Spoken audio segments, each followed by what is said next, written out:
عنہ مسئولہ، اس کی بنیاد پر مسئولیت ہے۔ اور یہ کہ نفس و نفس وما سواہا فالہمہا فجورہا و تقواہا، اس کے اندر نیکی اور بدی کی تمیز ولیت کر دی ہے، پھر تمہیں روح پھونکی ہے۔ ان سب چیزوں کی بنا پر تم اکاؤنٹیبل ہو، کوئی نبی آتا یا نہ آتا، یہ حجت اللہ کی تم پر قائم ہے۔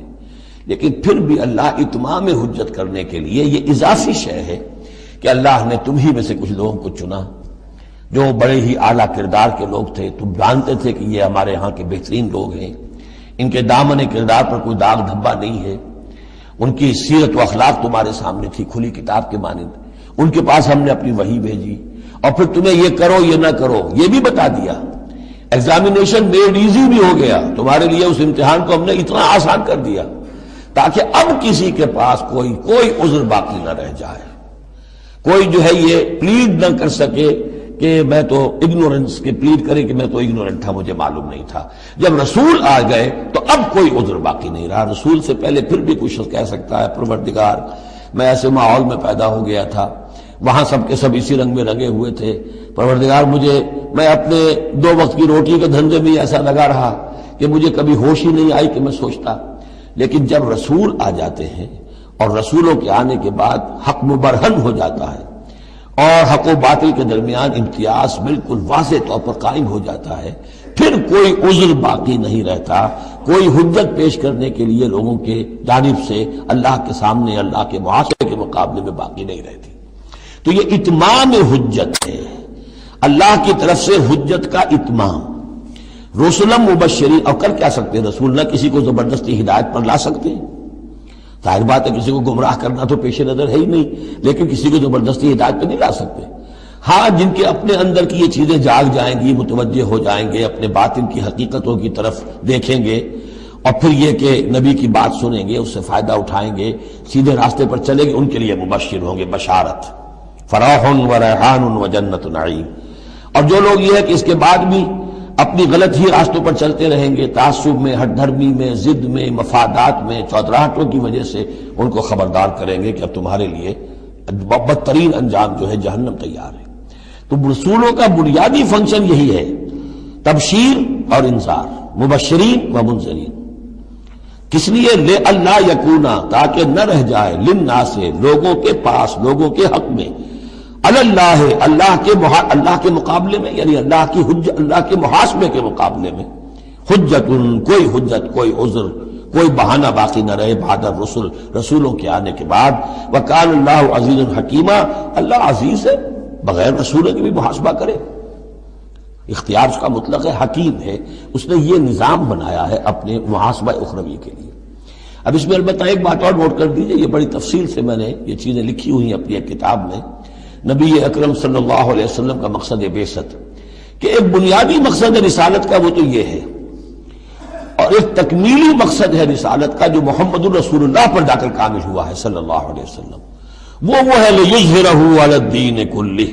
انہوں نے بھی کام شروع کیا یہیں سے، یا ایھا النبی انا ارسلناک شاہدا ومبشرا ونذیرا وداعیا الی اللہ باذنہ وسراجا منیرا۔ بنیادی حیثیت تو وہی آپ کی بھی وہی ہے، لیکن اس کے اوپر تکمیلی حیثیت کیا ہے؟ هو الذی ارسل رسولہ بالہدی ودین الحق لیظہرہ علی الدین کلہ۔ یہ آپ کی امتیازی شان ہے۔ لیکن اللہ یشہد بما انزل الیک انزلہ بعلمہ، اللہ تعالیٰ اس پر گواہ ہے کہ جو کچھ اس نے نازل کیا ہے نبی آپ کی طرف، وہ اس نے علم کیا ہے، اس نے نازل کیا اپنے علم سے۔ والملائکۃ، اور فرشتے اس پر گواہ ہیں، یشہدون۔ وکفیٰ باللہ شہیدا، اور ویسے تو اللہ تنہا بھی گواہ کے لیے، گواہ ہونے کے اعتبار سے کافی ہے۔ ان الذین کفروا وصدوا عن سبیل اللہ قد ضلوا ضلالا بعیدا۔ اب محمد کے آنے کے بعد صلی اللہ علیہ وسلم پھر بھی جو لوگ کفر پر اڑے رہے اور رکے رہے اور روکتے رہے اللہ کے راستے سے دوسروں کو، وہ تو پھر بہک گئے ہیں، بھٹک گئے ہیں، ضلالا بعیدا، اور یہ اپنے بھٹکنے میں اور بہکنے میں، گمراہی میں بہت دور نکل گئے۔ ان الذین کفروا وظلموا لم یکن اللہ لیغفر لهم۔ اب یہ لوگ جنہوں نے کفر کیا ہے، جو اڑ گئے ہیں کفر پر، اور جو اس شرک پر اور ناحق جو راستہ ہے اس کے اوپر جم گئے ہیں، لم یکن اللہ لیغفر لہم، اب اللہ کا یہ طریقہ نہیں ہوگا کہ انہیں معاف کر دے، اللہ انہیں اب ہرگز بخشنے والا نہیں ہے، ولا لیہدیہم طریقہ، اور نہ یہ کہ انہیں کسی راستے کی ہدایت دے، الا طریقہ جہنم، سوائے ایک راستے کے، اور وہ جہنم کا راستہ ہے۔ اب تو وہی کھلی ہوئی ہے شاہراہ، اسی پر یہ بگٹر دوڑتے رہیں، خالدین فیہا، وہ اس میں ہمیشہ ہمیش رہیں گے، ابدا، ہمیشہ ہمیش، وکان ذلک علی اللہ یسیرا، اور یہ اللہ پر بہت آسان ہے۔ دیکھیے اس کو مقابلے میں لائیے، ما یفعل اللہ بعذابکم، اللہ کیا کرے گا تمہیں عذاب دے کر، لیکن اس سے یہ نہ سمجھے کہ اللہ عذاب نہیں دے گا، یقیناً اللہ سیڈسٹ نہیں ہے، یقیناً اللہ کو عذاب دے کر خوشی نہیں ہوگی، لیکن یہ کہ اس کا ایک ضابطہ ہے، اس کا ایک قانون ہے، اسی پر اس نے دنیا بنائی ہے، لہذا اس کے مطابق وہ عمل تو کرے گا،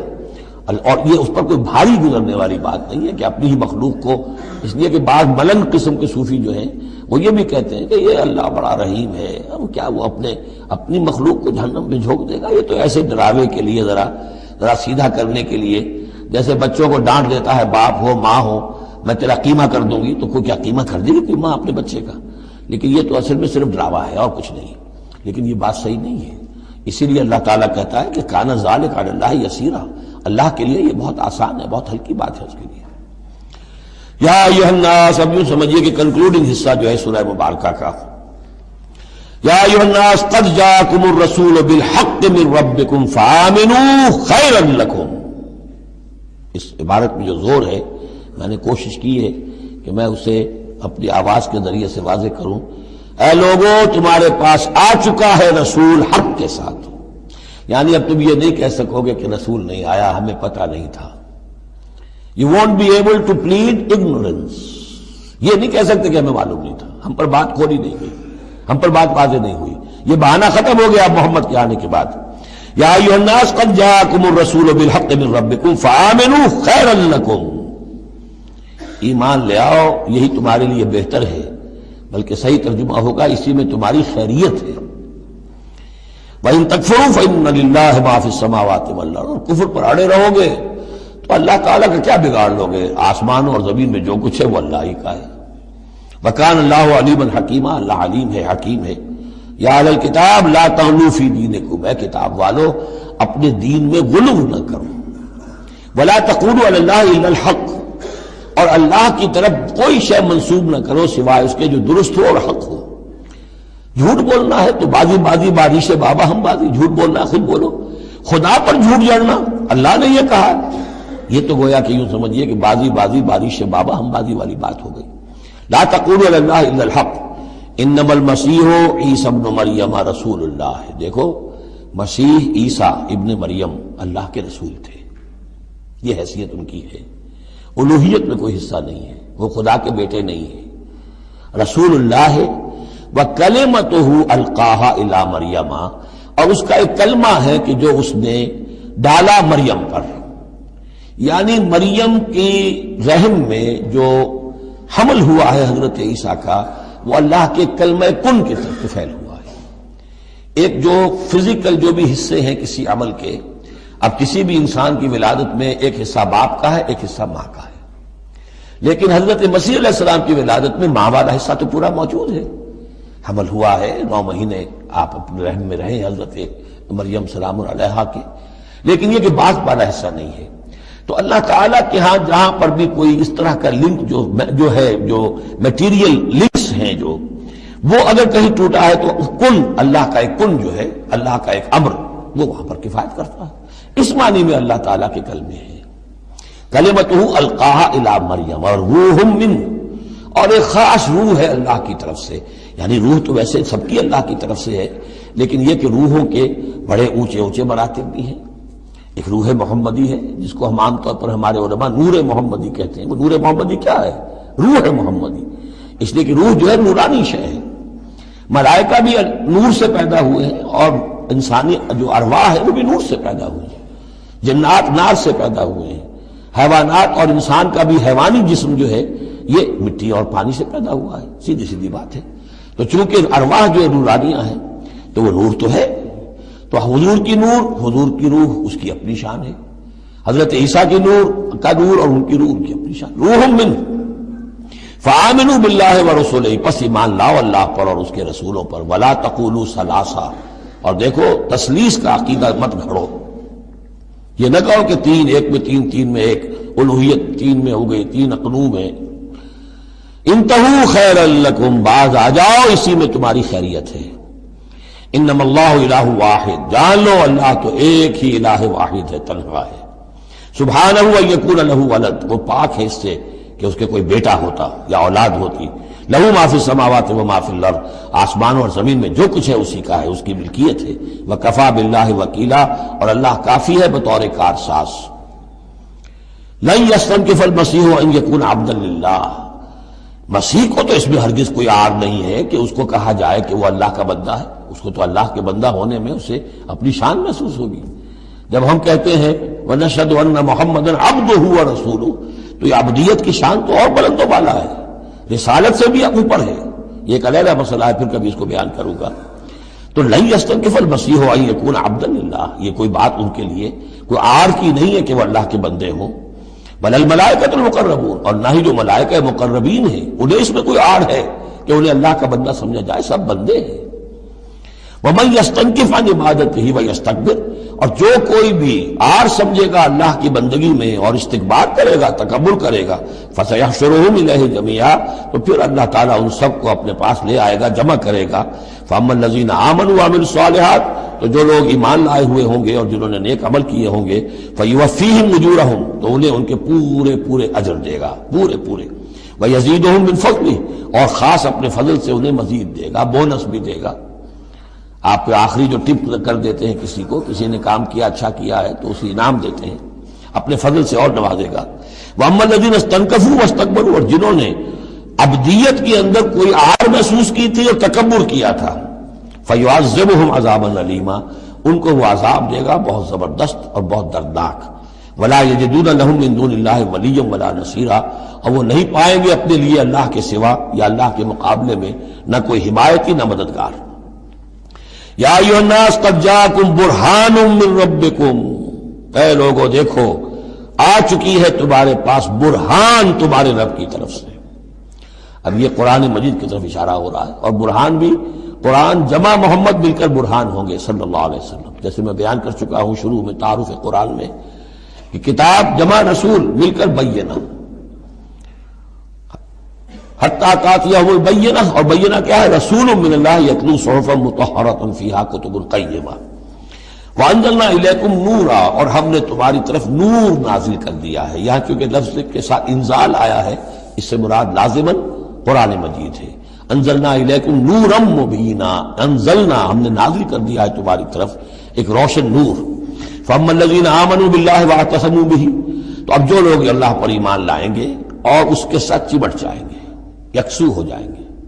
خالص اللہ والے بن جائیں گے، مذبذب نہیں رہیں گے کہ ادھر اور ادھر،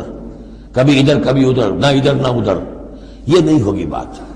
بلکہ یہ کہ وہ پورے طرح یکسو ہو کر اللہ کے دامن سے وابستہ ہو جائیں گے۔ فَسَيُدْخِلُهُمْ فِي رَحْمَةٍ مِّنْهُ وَفَضْلٍ، انہیں وہ داخل کرے گا اپنی رحمت اور فضل میں۔ وَيَهْدِيهِمْ إِلَيْهِ صِرَاطًا مُسْتَقِيمًا، اور پھر یہ کہ انہیں چلائے گا صراط مستقیم پر جو اس تک لے آئے گی، وہ صراط مستقیم، یہدیہم الیہ اپنی طرف ہدایت دے گا، سہج سہج رفتہ رفتہ، الہ اپنے پاس اپنے خاص فضل و کرم کی جوار رحمت میں لے آئے گا، صراطا مستقیما، سیدھے راستے پر چلا کر۔ اب یہ جو ہے آخری ایک آیت رہ گئی ہے، پھر یہ استفتاء ہے۔ قانون وراثت میں جو ایک لفظ آیا تھا کلالہ، اور کلالہ کے بارے میں آیا تھا کہ اس کے اگر بہن بھائی ہوں تو ان کی وراثت کا حکم یہ ہے، وہ لوگوں پر واضح نہیں ہو سکا تھا، جیسے کہ خواتین کے بارے میں بعض اور مسائل واضح نہیں ہو سکے تھے۔ تو یستفتونک، اے نبی یہ آپ سے فتویٰ مانگ رہے ہیں، وضاحت چاہ رہے ہیں۔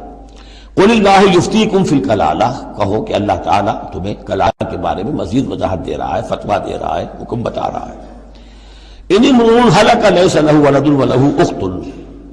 اگر کوئی شخص مارا گیا، مر گیا، فوت ہو گیا اور اس کا کوئی اولاد نہیں ہے، اور کلالہ اس کو کہتے ہیں اولاد بھی نہ ہو والدین بھی نہ ہو، ولہ اخت،